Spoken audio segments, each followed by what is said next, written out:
भारत अब चांद तक पहुंच चुका है। अब है सूरज की बारी। चंद्रयान 3 के सक्सेस के बाद अब इसरो लॉन्च करने जा रहा है हमारा सन मिशन आदित्य L1। क्या है आदित्य L1? जैसे हमने चांद पर लैंड किया वैसे हम सूरज पर लैंड तो नहीं कर सकते, तो ये मिशन होगा कैसे और इससे हमें क्या फर्क पड़ता है, आइए जानते हैं आज के इस वीडियो में। हम ऐसे ही भारत के रियल अचीवमेंट्स के बारे में वीडियोस बनाते हैं, लेकिन एक आसान भाषा में। लेकिन फिर भी आप में से बस 30% लोगों ने चैनल को सब्सक्राइब या फॉलो किया हुआ। अगर आपको इस वीडियो से कुछ नया सीखने मिलता है तो प्लीज वो सब्सक्राइब या फॉलो बटन क्लिक करना ना भूलिए। ये आपके लिए तो फ्री है, लेकिन इससे हमारी बहुत हेल्प होती है। चैप्टर 1, क्या है आदित्य L1? 2 सितंबर 2023 ये भारत के इतिहास में एक इम्पोर्टेंट दिन होने वाला है, क्योंकि इसी दिन हम हमारा आदित्य L1 मिशन लॉन्च करने जा रहे हैं। क्या है आदित्य L1? आसान भाषा में समझते हैं। आदित्य मीन्स आवर सन, लेकिन ये L1 क्या है? L1 का मतलब है लैग्रेंज पॉइंट। स्कूल में साइंस में न्यूटन की ग्रेविटी ने सबको सताया होगा, बाकी कुछ याद हो या ना हो,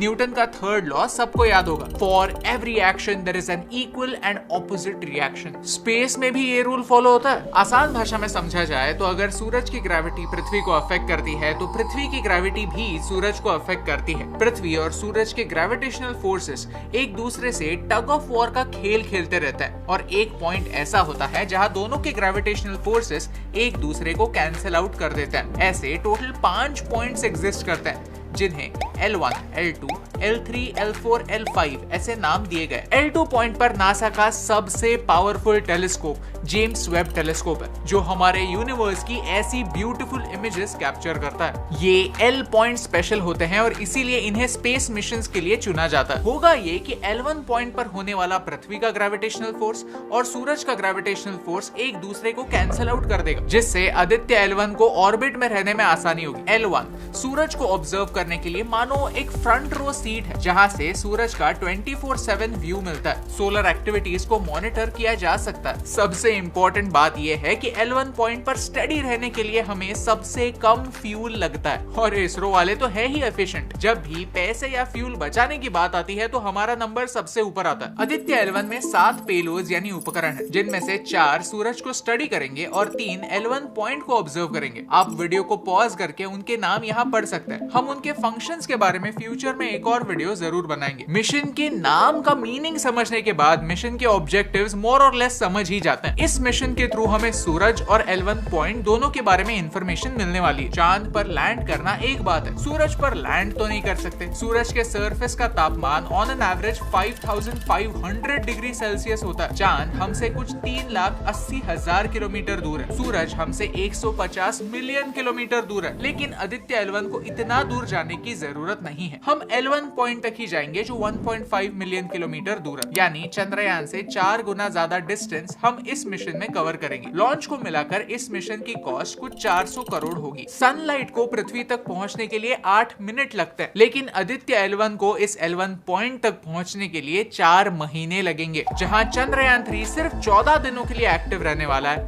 आदित्य L1 पूरे 5 सालों के लिए एक्टिव होगा। L1 पॉइंट पर हम अकेले नहीं है। यूरोपियन स्पेस एजेंसी का सोहो यानी सोलर हीलियोस्फेरिक ऑब्जर्वेटरी सैटेलाइट वहां ऑलरेडी मौजूद है। चैप्टर 2, सूरज इंपॉर्टेंट क्यों? अब आप सोचेंगे, वेट, चंद्रयान एटलीस्ट मून पर लैंड करने जा रहा था, तो वो वहां की सॉइल वगैरह जांच कर सकता है, वहां का टेम्परेचर देख सकता है, फ्यूचर में ह्यूमंस को वहां कॉलोनी बसाने के लिए इंपॉर्टेंट डेटा कलेक्ट कर सकता है। लेकिन आदित्य L1 ना ही सूरज पर लैंड करेगा, ना ही सन के ज्यादा करीब जाएगा। सूरज को देखना ही है तो गॉगल्स पहन के भी तो देख सकते हैं, तो सूरज के थोड़ा सा पास जाने से क्या फर्क पड़ता है? आदित्य L1 मिशन काफी लंबा है और उसके ऑब्जेक्टिव्स काफी इंटरेस्टिंग। उनमें से मेरे 3 फेवरेट ऑब्जेक्टिव्स की कहानी आपको सुनाता हूँ। नंबर 1, आदित्य L1 सूरज के कोरोना को स्टडी करेगा। कोरोना सूरज का एकदम आउटर मोस्ट लेयर होता है। सोलर इक्लिप्स के फोटोज में आपको दिखने वाली ये बॉर्डर सन का कोरोना है, लेकिन ये लेयर काफी इंटरेस्टिंग है। आपने कभी कैंपिंग की होगी तो देखा होगा कि आग से हम जितना दूर जाते हैं उतनी ही गर्मी कम होती है। सूरज के बीचों बीच उसके कोर में न्यूक्लियर फ्यूजन होता रहता है, वहां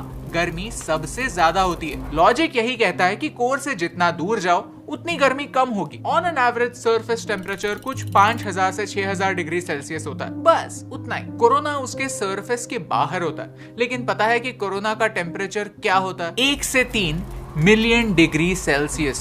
ये कौन सा लॉजिक है? इसे कोरोनल हीटिंग प्रॉब्लम कहते हैं। ये ऐसा क्यों होता है इसके बारे में अलग अलग थियोरीज है, लेकिन अभी भी ये एक मिस्ट्री है। नंबर 2, सोलर स्टॉर्म्स का स्टडी। ये सोलर स्टॉर्म्स क्या भला है? Solar storms important cosmic events होते हैं। माइनर सोलर स्टॉर्म्स आते रहते हैं, लेकिन अगर एक मेजर सोलर स्टॉर्म आता है तो पृथ्वी की वाट लग जाएगी। I am not even kidding. इसे कैरिंगटन इवेंट कहते हैं, जो लास्ट टाइम 1859 में हुआ था। ऐसे ही एक सोलर स्टॉर्म ने जस्ट 2012 में पृथ्वी को मिस कर दिया था। सन को ऑब्जर्व करने से हमें ये सोलर स्टॉर्म्स प्रेडिक्ट करने में मदद होगी, और यही काम इसरो करना चाहता है। नंबर 3, इमेजिन अगर जहाज को समंदर में लंबे सफर के लिए जाना है तो समंदर के वेदर का अंदाजा लगाना इंपॉर्टेंट होता है।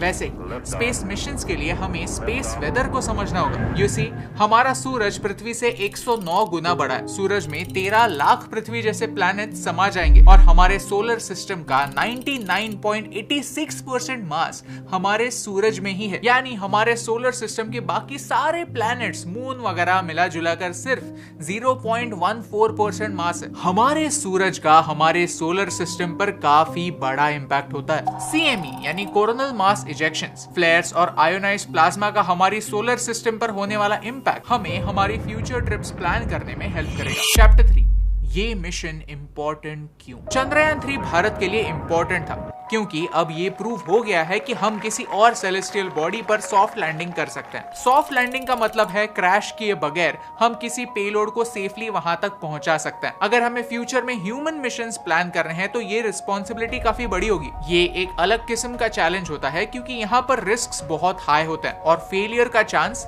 0। इसीलिए हमसे पहले सिर्फ 3 देशों ने ही सॉफ्ट लैंडिंग अचीव की थी, अमेरिका, रशिया और चाइना। देखा जाए तो ये तीनों इकोनॉमीज भारत से काफी बड़ी हैं, लेकिन फिर भी कम बजट के बावजूद सॉफ्ट लैंडिंग करना और हमारे सारे पेलोड्स को सेफली चांद तक पहुंचाना इस बात की मिसाल है कि हमारे साइंटिस्ट किसी से कम नहीं। अगर आप हमारा चंद्रयान 3 का कवरेज देखना चाहते हैं तो हमने बहुत सारे वीडियोस बनाए हुए, वो आप यहाँ पर देख सकते हैं। लेकिन आदित्य L1 इंपॉर्टेंट क्यों? क्योंकि ये हमारा सबसे पहला सन फोकस्ड मिशन होने वाला है। हमसे पहले अमेरिका का पार्कर सोलर प्रोब, ESA का सोलर ऑर्बिटर मिशन और चाइना का advance space based solar observatory mission launch हुआ। साथ ही साथ रशिया, जर्मनी, UK और जापान ने भी अपने मिशंस लॉन्च किए। यानी हर इंपॉर्टेंट देश ने सूरज का पृथ्वी पर होने वाला इम्पैक्ट स्टडी करने की कोशिश की है। भारत पर क्लाइमेट चेंज का इम्पैक्ट सबसे ज्यादा होने वाला है। सूरज सोलर मैक्सिमा यानी हाई सोलर एक्टिविटी और सोलर मिनिमा यानी लो सोलर एक्टिविटी के फेजेस से गुजरता रहता है। ये साइकिल्स हर 11 सालों में रिपीट होते रहते हैं, जिनका डायरेक्ट इम्पैक्ट पृथ्वी पर होता है। सूरज हमारी पृथ्वी का प्राइमरी एनर्जी सोर्स है। 180 पीटावाट एनर्जी पृथ्वी के एटमॉस्फेयर तक पहुंचती है, जिसमें से 30% अब्सॉर्ब होती है और 70% रिफ्लेक्ट होती है। एनर्जी को ऑब्जर्व करना हमें एज अ स्पीशीज प्रोग्रेस करने में हेल्प करेगा। अक्सर लोग सोचते हैं कि स्पेस अमीर देशों का खेल है, लेकिन विक्रम साराभाई एक विजनरी थे। उन्होंने इसरो इसी विजन से सेटअप किया है कि हमारा स्पेस ऑर्गेनाइजेशन स्पेस टेक्नोलॉजी का इस्तेमाल हमारे और आपके day to day problem solve करने में करे। इसीलिए इसरो ने इनसैट सैटेलाइट्स डेवलप की, जिनसे टेलीकम्युनिकेशन और ब्रॉडकास्ट होता है। रिमोट सेंसिंग टेक्नोलॉजी से हमारे नेचुरल रिसोर्सेज मॉनिटर होता है। पृथ्वी में होने वाले बदलाव के बारे में हमें पता चलता है। ग्राउंड वाटर डेटा किसानों तक पहुंचता है। वेदर पैटर्न्स डिटेक्ट होते हैं। डिजास्टर मैनेजमेंट होता है। नाविक हमें नेविगेशन में मदद करता है। आज तक हमने अर्थ ऑब्जर्वेशन से हमारे प्लैनेट के बारे में जाना। अब हमारे एम्बिशंस बड़े हो रहे हैं।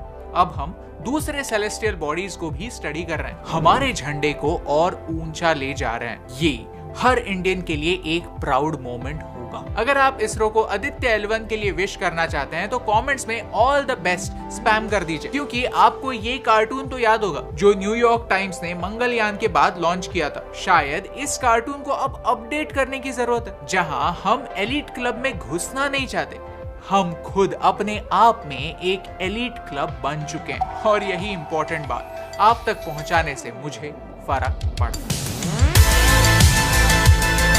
हे दोस्तों, thank you so much for watching this video till the end. अगर आपको ये वीडियो अच्छा लगा तो प्लीज वो लाइक बटन प्रेस कीजिए। ऐसे ही और वीडियोस देखने के लिए चैनल को सब्सक्राइब करना ना भूलिए। आप में से कई लोगों ने उस ज्वाइन बटन पर भी क्लिक किया है और हमें फाइनेंशियली सपोर्ट किया, उसके लिए दिल से थैंक यू। आप हमारे सारे सपोर्टर्स के नाम यहाँ पर पढ़ सकते हैं और अगर आप भी ऐसे ही हमें सपोर्ट करना चाहते हैं और आपका नाम हमारे वीडियो में देखना चाहते हैं तो उस ज्वाइन बटन पर क्लिक कर सकते हैं। अगर आपको चंद्रयान के बारे में अपडेट चाहिए, अलग अलग पेलोड्स की जानकारी चाहिए तो उसके बारे में भी हमने वीडियोस बनाए हुए हैं जो आप यहाँ पर देख सकते हैं। Thank you so much for watching, क्योंकि आपके सपोर्ट से हमें फर्क पड़ता है।